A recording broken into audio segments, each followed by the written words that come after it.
If you're an author or plan to be one, get excited because this podcast is for you. Book Marketing Mentors is the only podcast dedicated to helping you successfully market and sell your book.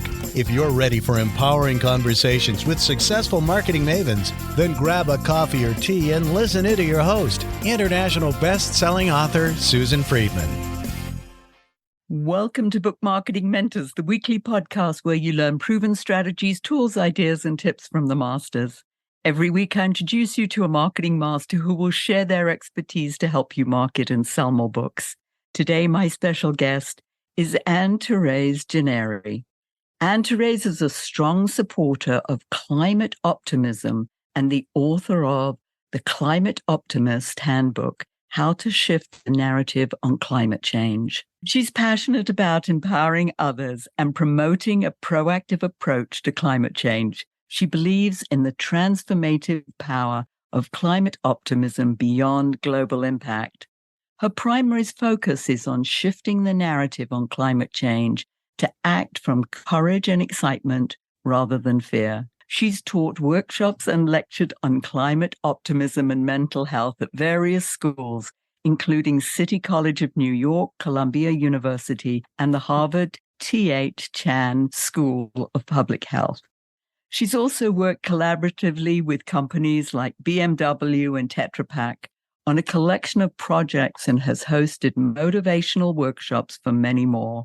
It's always a pleasure to interview one of my Aviva Publishing authors. So, Anne Therese, what a pleasure it is to welcome you to the show, and thank you for being this week's guest expert and mentor.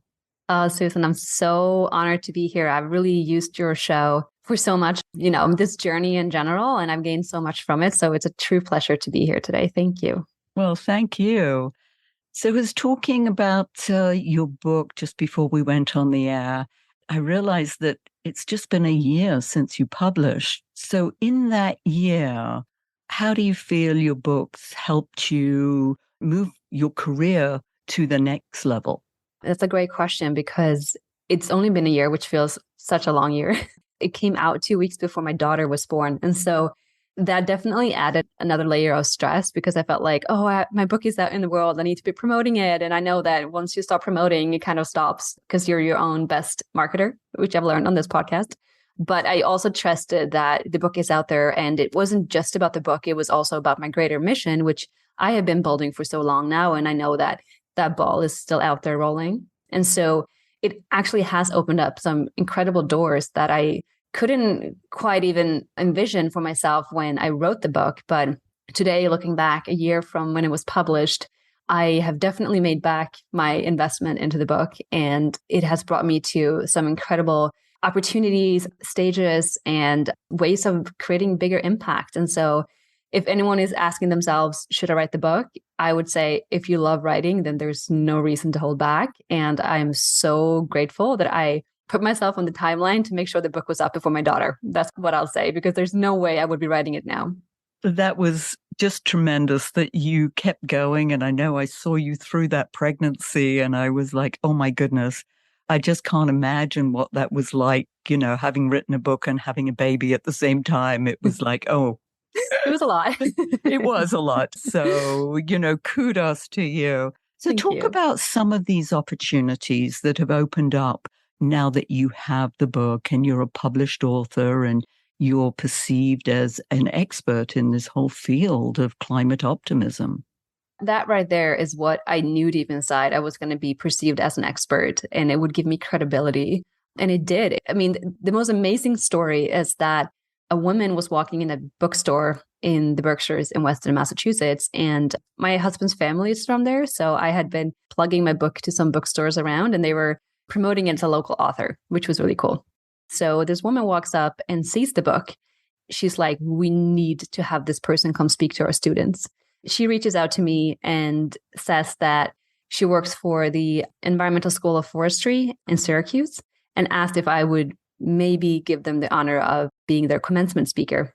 I was thrilled because I couldn't think of something more exciting than to speak to students and send them off with climate optimism and, a hope for the future and for them to feel like the field they have chosen is something that they should be pursuing. And so I obviously said yes. And I just feel like that was one of those moments I was like, okay, the whole journey, it was all worth it. Even if this is the one thing that comes out of it, it's been worth it. That's just one example. I just came back from Budapest a couple of weeks ago where I was speaking at a university there.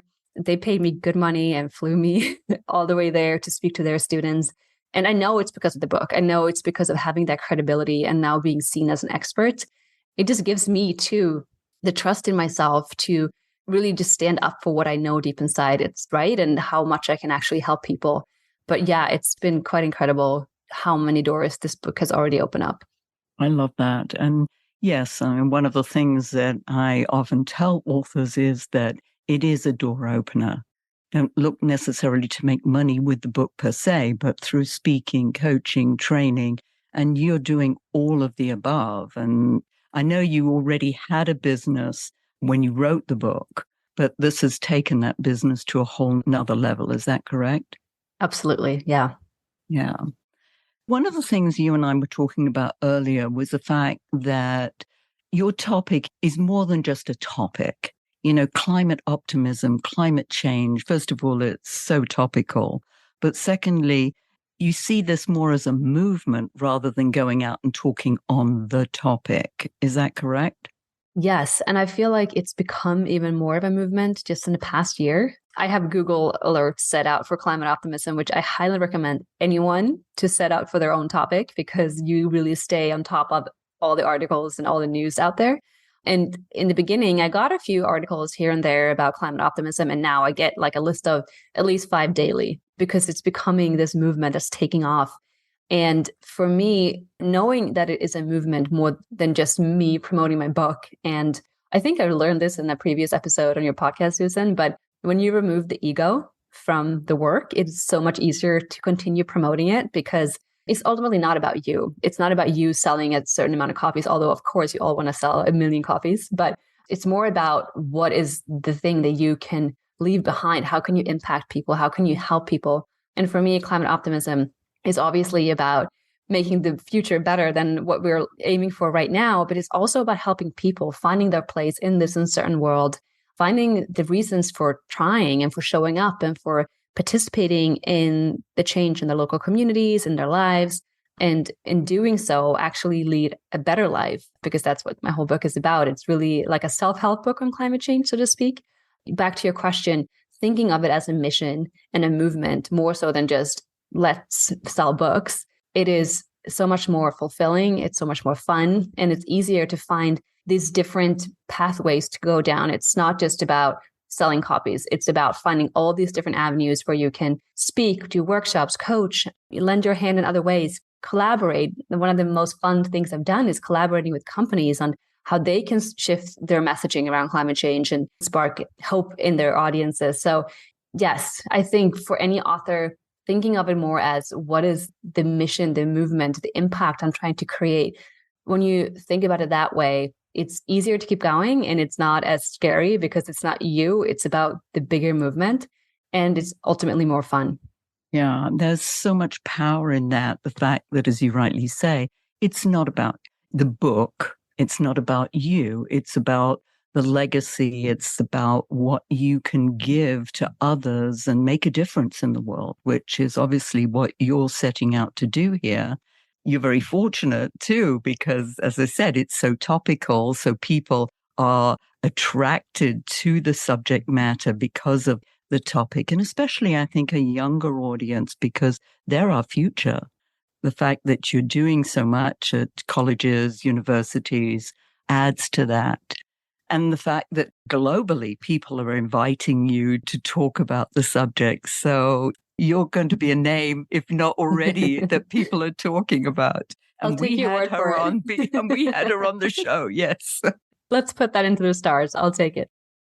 If you were to give advice to some of our authors, what would you say is most important? And yes, I know you've highlighted the ego part, taking that, but looking to get speaking engagements, looking to sell the books. I mean, what's your approach? What's been working for you?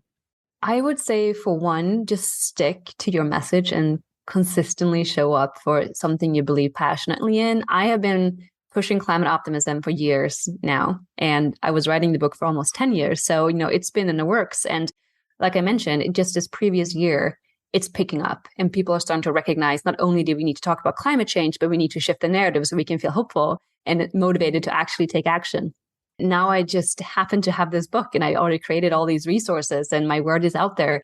And it's because I stuck to it for so long that I'm now getting that recognition for it. So if there is a topic that you deeply believe in, even if the world isn't right now giving you feedback on it, I would just keep going.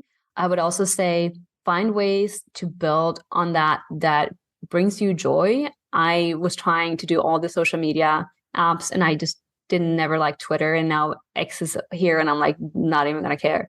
So I chose Instagram and my newsletter, which I started writing a couple of years ago, and it has grown organically. And it's a way for me to continuously push my message out there, but not in a way that consumes me, because you can easily get overwhelmed by that too. And then in terms of finding opportunities, I would say be open-minded, network, offer free resources, and kind of just plug in. If that's on LinkedIn, sharing a comment, you never know where the opportunity is going to come from. Like having a speaking agency is incredibly valuable, obviously, but there are other ways too that you can get that recognition. And I would say find where your message might hit home and just start engaging there and start giving away of your expertise, because it will come back and reward you. But do it in a way that fulfills you so you don't feel like you're wasting your time, even if it doesn't lead to something. So for me, writing my newsletter, I love doing it because it keeps me attuned to my message, but also gives me an opportunity to continue to put my word out there. There are so many things to say, but I would say trust your thing, keep going with it. If it brings you joy, then do it. There's nothing lost with doing it. There's so many written words that will never see the world that is just for me, but it keeps me going. And so I think sticking to your art and trusting that it's valuable is the most important thing. Yes. And a couple of things that you said that I want to hone in on. One is the passion. I mean, I hear straight away whether an author is passionate about their subject matter. And if they are, I mean, that passion is going to help sell because you excite others. It's contagious, your passion. Just listening to you now, I'm like, oh my goodness, yes, it's contagious. I want more of her. That's the same with anybody who has a passion for a subject, no matter what it is. And then secondly, you highlighted consistency. And I believe very much in consistency, as you know. I mean, my consistency is my podcast. I'm also doing articles every week now. So it's that consistency. You have your newsletter, you've got a platform that works well for you. How many times, for instance, do you put out your newsletter? It used to be weekly, and then I became a mom, so things changed. But at least once or twice a month now, which I feel like is enough. But once a month for sure, maybe a little more. Yes. And I would just add one more thing that just came to me: connecting with and actually collaborating with other authors in your field. It might sound like, why would I do that? Because they're technically my enemy, but they're not. Even if it's written on the same topic, you will not have written the same book. And so I started reaching out to authors in the field of climate anxiety and climate change in general. And we started doing giveaways and like collaborative posts, and then ended up doing a wonderful event during Climate Week in New York City that multiple people came to. And so, of course, by collaborating with these other authors, you will automatically attract a bigger audience. So I would say collaboration with other authors is so invaluable and something that we shouldn't overlook. That's a brilliant idea. And nobody's, I don't believe, ever talked about it in that way before on the show. So kudos. Yes, you're right, because your book is unique. Your experiences are unique. The way you've put your book together, there's no other book like it. Now, the subject matter, yeah, other people have and will continue to write about it, but they'll put their slant on it where you've got yours. So this collaboration is beautiful. It's a beautiful idea. I love it. Yeah, keep going with that. So we've got three. We've got the passion, the consistency, and the collaboration. Maybe we should have that all C's or all P's or something. I don't know. I love it. Yes. What are some of the mistakes that you feel that you've made? You've been writing the book for 10 years and then it's been out for a year now. Looking back, what are some of the things, if you were to do this all over again, what would you do differently? I would ask for help a lot earlier. I think I finished the book 2 or 3 times, like finished it, like done. And then I just didn't trust in myself enough to put it out there. I think I maybe sent it to 1 or 2 agents and never heard back. And so I was so discouraged. And I'm like, oh, it's not time yet. And then it took me getting pregnant. And I was like, okay, enough is enough. This book needs to get out there because otherwise it's never going to. And I think that's when I reached out to you, Susan, because we were connected via NSA here in New York City. I said to you, okay, I have a timeline now. This needs to come out before the baby. You're like, yes, it will. So I think asking for that help and asking for support from my speaker community, asking other people who have put books out there before, it just helped me streamline the process so much faster and sort of closing the doors that weren't meant for me because I kept going back and forth between traditional publishing and then self-publishing. I think I got stuck there not knowing what to do. And then when I finally just made my decision and then asked for the help, it came together so fast. I think that is the one mistake I would not do again, is waiting too long to ask for help. Yes, I know that one so well. That's one of the things that it took me a long time to have the courage to ask for help. I totally empathize with that one.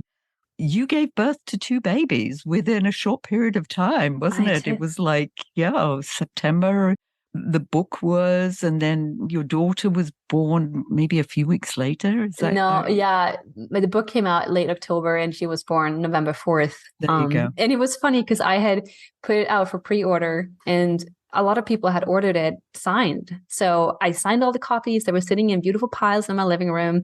But then I ordered these sustainable mailers that I was determined to use because it's a book about climate change. And they were delayed. So literally in the hospital, my daughter was born like a couple hours ago. I received an email that, oh, your mailers have been delivered. And I'm like, great, this is like many days too late. So long story short, in my early days of being a mom, I had to ask my husband to go to the post office and send them all out, which was a mission. It's just one of those stories I'll never forget. But it was fun. It was really cool to have done that in such a short period of time and to be really proud of myself for actually giving birth to 2 incredibly amazing things. 2 incredible babies. Yes. I love that story. And it's so much fun. And I can just visualize it. It's almost as if there should have been a video taken, We actually used our stroller to fill it with books. Because like, how are we going to get all these to the post office? And so people are like, oh, where's the baby? And they looked in and it was just a pile of books. It was funny. You can't make this stuff up. You can't. Then my husband is like, what am I doing? But I'm grateful for that support. It comes in all kinds of ways. It does. So yes. So you got the books out, you had your baby, you were doing multiple things as you still are because your daughter's, 1 year old and you're still going all over the world speaking and you're a mom and you're a wife and you've got a life outside of this, but you're making it work. So what's a secret to that success of making this work? I love that you asked this question because as you were kind of summing it up, I remembered one more story that I'll maybe end on. The secret is trust. It's trust in something greater because I think we can easily overwhelm ourselves and work ourselves into the ground. And in my early days as a mother, I was a little bit stressed. I'm like, I need to be promoting this book. But I was tired and sleep deprived and, wanting to be in the moment with my daughter. And then I remember one morning, I just kind of sat on my floor in my living room and I sent a little prayer. I said, I trust that this book will make it if it's supposed to. It's out there. And right now, there's nothing else I can do than just know that it's going to find its readers and it's all going to be great. And literally that same day, I finally heard back from Jane Goodall. She wrote me a personal email to say, I'm finally home for a couple of days and I now have time to read your book and write you a blurb. I still have goosebumps just thinking about it. I got a testimonial from Jane Goodall, which is one of my ultimate heroes. It happened that same day that I put that prayer out. And it was just really a response from the universe or something greater to say, don't worry, we got your back. And really just be in the moment. And I think, especially as authors and maybe self-employed people and creatives, giving our art space to breathe and taking care of ourselves is so important, and trusting that it will find its way. If we continue to tap into our passion and continue to show up for that work, it's okay to take breaks. It's okay to, that things will kind of unfold in the way it should. And yeah, it's that trust. That's the secret, I would say, that I'm still going. Wonderful. And I saw that quote on your website and I was like, oh my goodness, she got a quote from Jane Goodall. That's pretty awesome. And, I would just say, like, another advice, just go for it. The reason I even had a chance to ask for her quote was because when I did a podcast with BMW, I happened to talk to one of the people I interviewed, and he mentioned that he worked for the Jane Goodall Institute. And so I reached out and said, I know it's a long shot, but do you think there's any chance that she can give me a quote from my book? And he said, I can't promise anything, but I give it to her assistant. And long story short, so don't be afraid to ask, I would say, because you never know. You never know. And it may not happen instantly, but how long did you have to wait for that quote? A few months. It wasn't too long, but it wasn't the next day or anything. Yeah. No, it's putting it out there. And yes, you just never know. I had the same thing when I sent my book to Seth Godin, asking him for a testimonial for my Riches and Niches book. And I was like, I don't know. Maybe he will, maybe he won't. But if I don't ask, I'll never know. Exactly. And sure enough, he gave me one. And there were stipulations as to how I could use that quote. It was only in print. I couldn't put it on a website. I acknowledge that, and it's fine. It's on the book. And that's great. Congratulations. That's great. Yes, thank you. The same thing. Yeah, don't be frightened to ask and stretch. And people don't know you exist unless you let them know. They don't know your book exists unless you let them know. If our listeners want to find out more about you, about the book, where should they go? They can go to my website, which is theclimateoptimist.com. And there I've linked my newsletter and my social media. They can find the book and different ways of buying it. But yeah, The Climate Optimist, search for that and I'm sure you'll find me somewhere. Very much so. And listeners, I've just written an article about author versus book websites. I looked at Anne Therese' website and it's beautiful. I mean, the book is front and center, but it also, as you scroll down, you find out more about her and you find out more about the workshops and speaking engagements and everything else. So it's a nice combo of highlighting the book. But of course, that's not all, because it's really about what you can offer as well. And you do that beautifully. So whoever designed that for you did a wonderful job. Oh, I did it myself. So I'll take that. There Thank you go. I should have remembered that because I know you and I talked about that. You did a beautiful job. So congratulations. And yeah, Thank listeners, you. go and look at that, the climateoptimist.com, and check it out. And I know, Anne Therese, you listen to this podcast regularly and you know the drill. So we always leave our listeners with a golden nugget. So what's yours going to be? Don't wait your dreams out because you never know what following them will take you. I will say that. And if I can give two, sorry. I just I want too much. So the second one is my favorite quote, which changed my life forever. And it goes, keep some room in your heart for the unimaginable. And I think we get so stuck in what's right in front of us. And it's hard to believe in anything but what we can see right now. But the truth is we don't know what's around the corner. And we don't know what opening that door will lead to, or finding the courage to put out that book will do for us. Like, we don't know. And there's so much beauty in that unknowing. And if we can find some room in our hearts to trust that, we can really live some extraordinary lives. And that goes back to that whole theme of trusting that you talked about beforehand. Yes, just trust. And the sky is the limit. Yeah. You just never know, exactly as you said, what is around the corner. Who's going to walk into a bookstore and say, I've got to have this woman come and talk to us? Right. You don't know that. You didn't organize that at all. It just happened. Mm-hmm. But your book was there for it to happen. If it hadn't been, that wouldn't have happened. So It's putting the pieces in place and spreading the seeds. They're going to germinate in some form or other. Yes, some will, some won't. Plant your seeds. Plant those seeds. I really appreciate you sharing your wisdom. Thank you for taking time to be on this show. Being a busy mom, I know that you were taking your daughter to the park before you came on the show. the life of a busy author and a busy entrepreneur. Yes. It's like, how can I tire her out enough so she will pass out when I get home? And she did. So mission complete. Yay. Thank you so much, Susan. I really appreciate you having me. Thank you. And listeners, you know the drill. If your book isn't selling the way you wanted or expected to, let's you and I jump on a quick call to brainstorm ways to ramp up those sales, because you've invested a whole lot of time, money, and energy, and it's time you got the return you were hoping for. Go to brainstormwithsusan.com to schedule your free call. In the meantime, I hope this powerful interview sparks some ideas you can use to sell more books. So until hit next week, here's wishing you much book and author marketing success.